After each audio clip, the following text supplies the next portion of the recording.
They reached the carriage drive of Toad Hall to find, as the Badger had anticipated, a shiny new motor car of great size, painted a bright red, Toad's favourite colour, standing in front of the house. As they neared the door, it was flung open, and Mr. Toad, arrayed in goggles, cap, gaiters, and enormous overcoat, came swaggering down the steps, drawing on his gauntleted gloves. "Hello! Come on, you fellows!" he cried cheerfully on catching sight of them. "You're just in time to come with me for a jolly, to come for a jolly.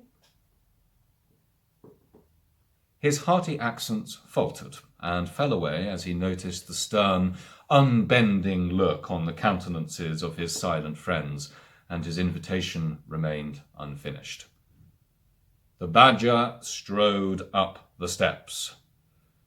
"Take him inside," he said sternly to his companions.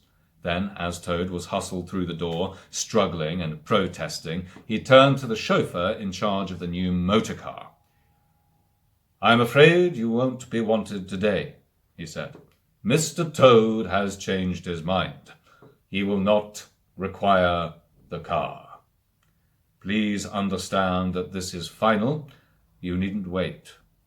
Then he followed the others inside and shut the door.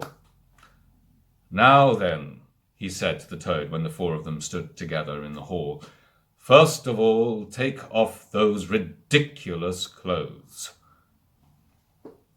"Shan't," replied Toad with great spirit. "What is the meaning of this outrage? I demand an instant explanation." "Take them off him then, you two," ordered the Badger briefly. They had to lay Toad out on the floor, kicking and calling all sorts of names before they could get to work properly. Then the Rat sat on him, and the Mole got his motor clothes off him bit by bit, and soon they stood him up on his legs again.